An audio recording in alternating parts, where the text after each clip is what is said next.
Come back to those nights, my horror night. Welcome to the last video store. I'm your host, Bud Haddonfield, and this is the YouTube show where we recommend and review all the good, the bad, and ugly of horror movies. We're continuing strong with May of the Dead and our Return of the Living Dead retrospective, and what I'm going to talk about is probably my second favorite entry in the series, and it is 1988's Return of the Living Dead Part 2. So it's been a couple years. This movie was written and directed by Ken Wiederhorn. He did Meatballs 2 with the little alien. He did Shockwaves with Peter Cushing. I think after this he had directed Dark Tower, which was kind of a Michael Moriarty movie. It was kind of slow, but it was enjoyable in its own right. But he was a comedy director, and he really didn't want to get typecasted in doing horror movies. This is why this had so much of a comedic element. He was big in the 70s with King Frat, which was pretty much a Animal House ripoff. If you've seen that one, you probably haven't. But like I said, he wrote and directed this. Supposedly this had nothing to do with Return of the Living Dead, but with the same backers who did the original ones. Pretty much all the background producers and whatnot came back to this one. Only two of the cast members, well, technically three, but we're not going to talk about that disgusting piece of shit. But they pretty much slapped the Return of the Living Dead on this script, supposedly, and turned it to what it is today. So the first one took place in Louisville, Kentucky. I'm not quite sure exactly where this one takes place, but we have a different setting. We have a different element. This pretty much stars a 12 or 13 young boy. He was in the Blob remake, I want to say the same year as this. So him and his older sister, I don't know if they just moved to the neighborhood, but he's like a little geeky. He collects comic books and whatnot, and there's two bullies in this movie that kind of pick on him, and they want him to join the club, and he's forced to give up one of his comic books. So, trying to think of a good way to put this. I'm not going to include no clips because YouTube really had me over a barrel with the last episode. They kept hitting me with a copyright strike and whatnot. But all's good. I'm just going to include the original trailer, and fingers crossed they don't hit me with nothing. But Jesse is our main star. Like I said, he's a young boy. He was in, like I said, the Blob remake that came on the same time. A little blonde-haired fella. And his sister, they really don't get along. We have no idea where their parents are at, but their last name is Wilson. Jesse Wilson. We don't know if he's related to Burt Wilson from the first movie. Some people said yes, but it's a stretch. We're not talking about that. So the two bullies pretty much lock him in this little mortuary, or this little crypt, whatever the hell it is. And he tries his best to escape, but we get the return of James Karen and Tom Matthews. They're playing two separate roles. And the whole reason why they come back is supposedly some Japanese producers really loved their banter in the first one, that they wanted to bring them back somehow. So pretty much rewrote them into different characters. And it's funny because in the first one, Frank was trying to show Freddy around the UNITA, trying to get him into the medical equipment business and whatnot. And in this movie, they are grave robbers. So James Karen, I'm trying to think what was his name in this one. Does it really matter? It really doesn't. But Tom Matthews' character is dating Suzanne Snyder, who was in Night of the Creeps and Killer Clowns from Outer Space. She's always fun to see in these movies. And pretty much she does not like that he's going to be a grave robber, but you got to pay the bill somehow. As the late 80s, the 90s is coming. We're right outside the AIDS epidemic, or are we in the middle of it?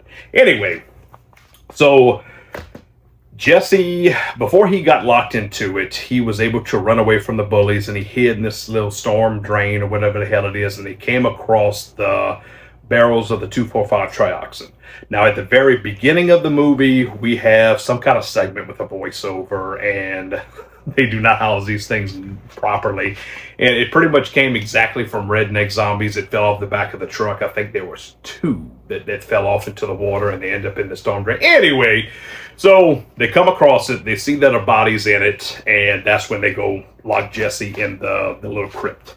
So these little fucking geeks come back, and of course they start fucking around with it, and it sprays the gas all over them.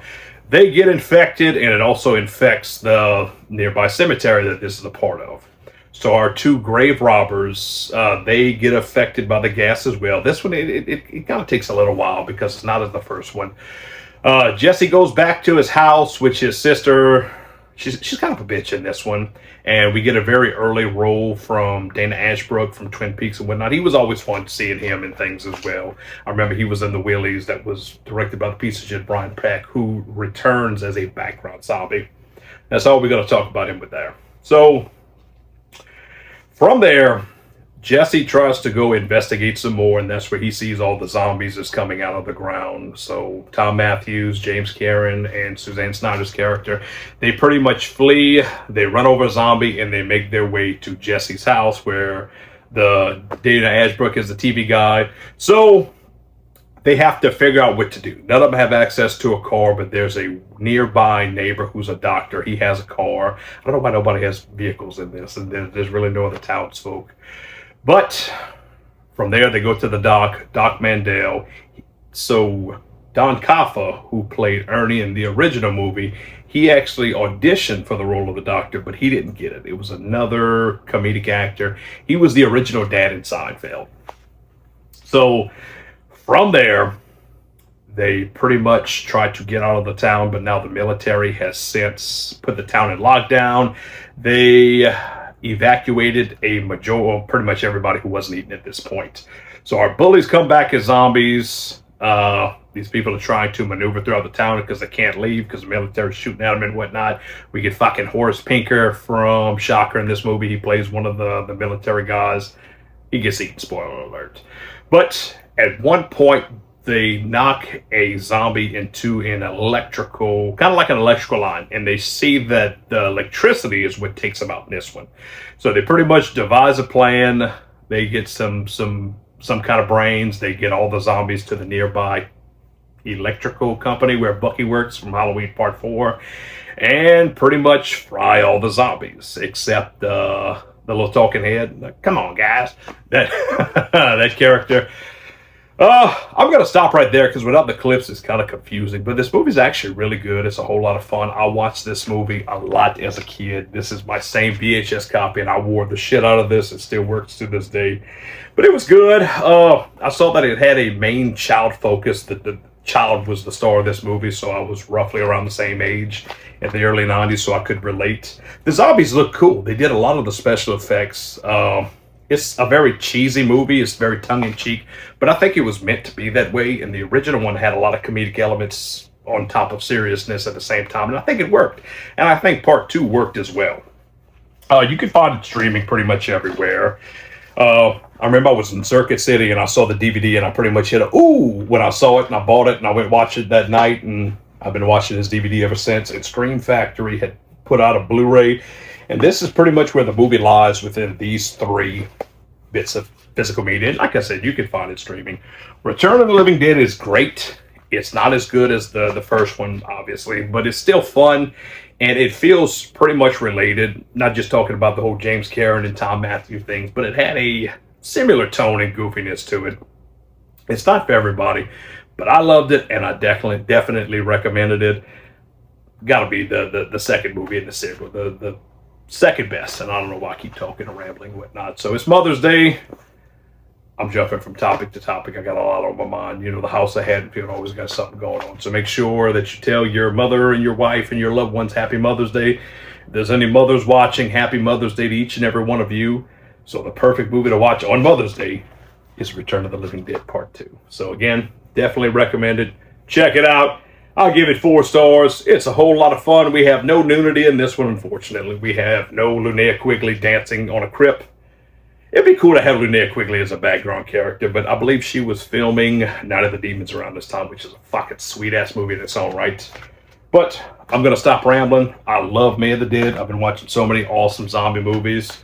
I might put Part 3 on its own episode, and 3 and 4 on an episode together just for time constraints. Because there's so many I want to talk about, I'm not going to be able to get through it, but we're going to have May of the Dead for the next 20 years, knock on wood, as long as old Bud Haddon feels kicking. So thank you for tuning into the last video. So please like and subscribe. I hope you enjoyed this episode. I hope you check out these movies that I'm recommending to you, because the whole reason why I do it, I love these movies. I want everybody to see it. If you haven't seen it, I highly, highly recommend you check out all 5 of the Return of the Living Dead, but at this point, just part 1 and part 2. So if there's any movies that you want me to cover from May of the Dead, you can drop me a comment. You can find me. I'm on X. I'm on Instagram. I'm on Facebook. I'm all over the goddamn place. I'm in Lafayette, Louisiana. Write me a letter. We'll make it happen. So please like and subscribe again. I'm on Instagram, I'm on TikTok now. You can find all my episodes on TikTok. I'm including some shit. I'm getting a lot more views on this one. I hope YouTube don't hit me with a copyright strike, because I'm on number 2 at this point. Fucking Toho got me the first go round. But I'm going to stop rambling. Enjoy your Sunday. Enjoy your week. And I'll see you on next week's episode.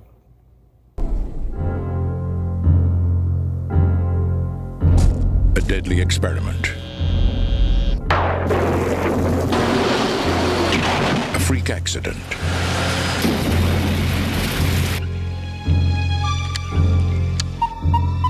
A secret that will be carried to the grave as the horror classic is reborn. Return of the Living Dead, Part 2. Jesse will be the first to know. Billy will be the first to go. Let's get out of here. Get to a phone. 7 of the living against an army of the dead, starved for life.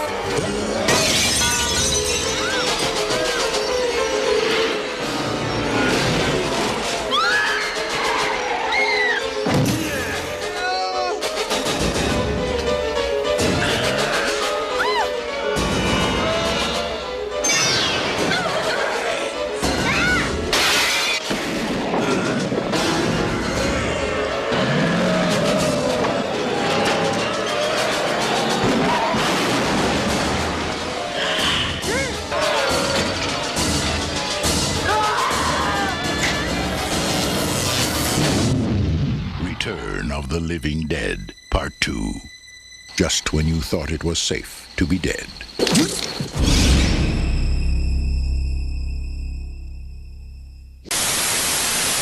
All right, on another note, last night I went to see Hokum in the theaters, and I absolutely loved it. It is probably my new favorite movie within the last 20 years.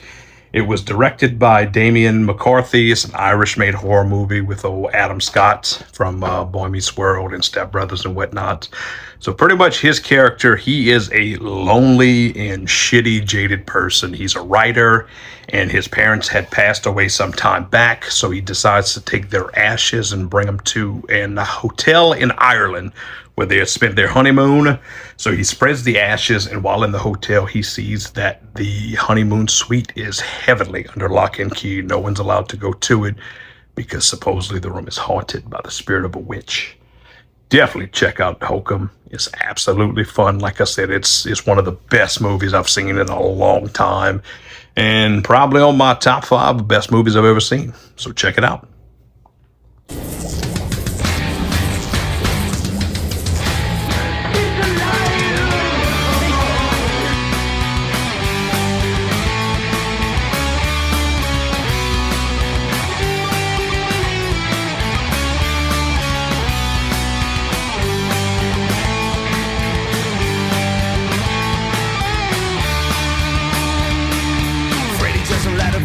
Michael Myers are the heroes of my past. Now the media is dying. Chucky and the zombies now all up in cemetery. So bring me back those. I wanna come back to those times when all movies were so scary.